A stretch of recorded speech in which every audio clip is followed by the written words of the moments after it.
बिस्मिल्लाहिर्रहमानिर्रहीम। अस्सलाम वालेकुम वरहमतुल्लाहि वबरकातुहू। अक्सर औकात ऐसा भी होता है कि बहुत सारे तबीबों से इंसान इलाज करवाता है लेकिन आराम नहीं आता। बहुत बहुत महंगे इलाज नाकाम हो जाते हैं। बड़े बड़े डॉक्टरों से इलाज होते हैं, MBBS डॉक्टर से, प्रोफेसर से इलाज होते हैं, कामयाब नहीं होते। ये लाइलाज बीमारियों के लिए शिफा का पैगाम है, पैगाम शिफा है लाइलाज बीमारियों के लिए।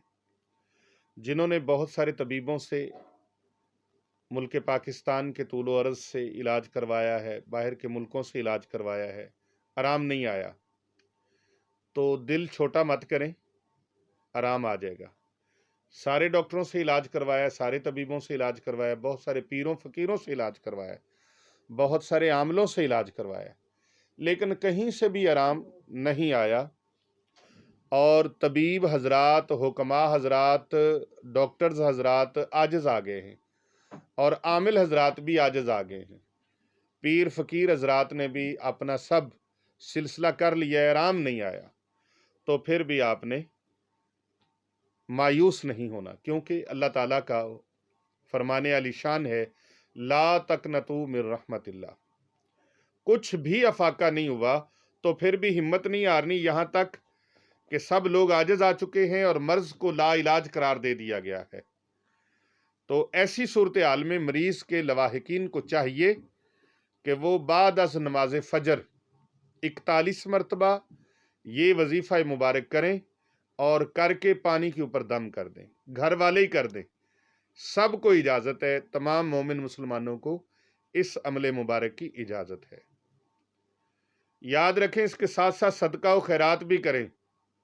बाज मरीज हमारे पास बड़ी दूर दराज से आते हैं और वो बताते हैं कि हमने बड़ा इलाज करवाया, आराम नहीं आया। मुल्तान गए हैं, कराची गए हैं, पिंडी गए हैं, इस्लामाबाद गए हैं, रहीम यार खान गए हैं, पाकपतन शरीफ गए हैं, साहिवाल गए हैं, फलां जगह पे फलां जगह पे, किसी भी शहर का शहर शहर फिरे, आराम नहीं आया। लाखों रुपए करोड़ों रुपए लगाए जी, आराम नहीं आया। तो जब हम उनको कहते हैं ना सदका व खैरात करें, तो अचानक उनके पांव के नीचे से जमीन निकल जाती है। याद रखो, सदका पहले चीज है। नबी पाक सल्लल्लाहु अलैहि वसल्लम का फरमाने वाली शान है, अपने बीमारों का इलाज सदका से करें। और सदके की मिकदार, ये बहुत लोग कहते हैं जी वो तो चाहे थोड़ा सा भी हो तो सदका होता है। नहीं, सदका अपनी शान और अपनी सरवत के मुताबिक करें।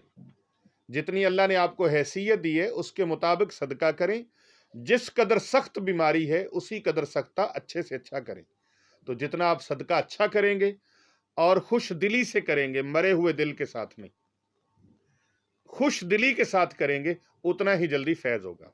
तो 41 मरतबा सूरा बनी इसराइल की ये आयत मुबारका 82 है, यानी कि 82 नंबर ये आयत मुबारका है जो मैं आपको बताने लगा हूं। मोहतरम नाजरीन गिरामी, फजर की नमाज के बाद और मगरिब की नमाज अदा करने के बाद घर के अफराद में से कोई ऐसा फर्द जो अच्छे तरीके से पढ़ सकता हो, पानी के ऊपर दम करके मरीज को पिलाए। 17 दिन तक, यानी 17 डेज तक आप इस हमले मुबारक को जारी रखें। मरीज को पानी पिलाते रहें फजर के बाद और मगरिब की नमाज के बाद। ये पानी पढ़कर दम करके उसको पिलाएं, आपका मरीज ठीक हो जाएगा। आप मेहनत करें, इंशाअल्लाह अल्लाह रंग जरूर लगाएगा। ये अमल 17 दिन तक करना है। और आयत मुबारका मैं आपको पढ़ के सुना देता हूँ। आऊज़ु बिल्लाहि मिनश शैतानिर रजीम, बिस्मिल्लाहिर रहमानिर रहीम, व नुनज़्ज़िलु मिनल कुरआनि मा हुवा शिफ़ाउन व रहमतुल लिल मोमिनीन वला यज़ीदु ज़ालिमीन इल्ला ख़सारा। नाज़रीन गिरामी, इस आयत मुबारका को 41 मरतबा फजर की नमाज के बाद, 41 मरतबा मगरिब की नमाज के बाद पानी के ऊपर दम करके फजर के बाद और पानी लें, मगरिब के बाद और पानी लें, यानी पानी हर बार नया लेते रहें। वो पढ़ पढ़ के मरीज को पिलाएं। इंशाअल्लाह ताला 17 दिन के अंदर अंदर मरीज आपका ठीक हो जाएगा।